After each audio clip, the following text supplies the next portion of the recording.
সবচেয়ে ভয়ঙ্কর লড়াইটা তারাই করছে এবং তাদের খেসারতও তারা সবচেয়ে ভয়ঙ্করভাবেই দিয়েছে।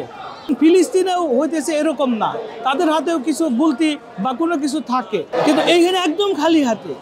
যে সম্মানটা আসলে রাষ্ট্র থেকে করা উচিত ছিল বা সরকারের তরফ থেকে এই সম্মানটা করা উচিত ছিল, আপনারা জানেন যে জুলাই বিপ্লবের মানে লেনিনগ্রাদ বলা চলে, বাংলা লেনিনগ্রাদ হইতেছে এই যাত্রাবাড়ি।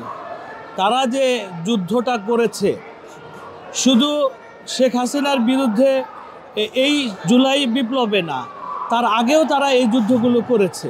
তারা যে কোনো অন্যায়ের প্রতিবাদে, ফ্যাসিবাদের প্রতিবাদে যে বিক্ষোভে ফেটে পড়েছে, আমরা অতীতে বারবার তাদের এই যুদ্ধংদেহী আমরা অবস্থান দেখেছি।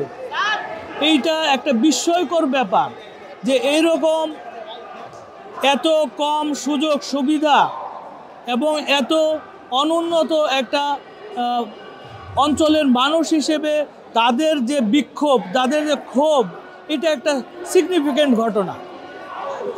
এই ঘটনাটা তারা যেভাবে হচ্ছে যে বহিঃপ্রকাশ করছে তা সত্যি স্পেশাল। আমরা ওই জায়গা থেকে মনে করি তাদের জন্য একটা স্বীকৃতি দরকার। তারা যে যুদ্ধটা করেছে বাংলাদেশের মানুষকে গণতন্ত্রে ফেরানোর জন্য, এটা হচ্ছে বিস্ময়কর একটা ফাইট।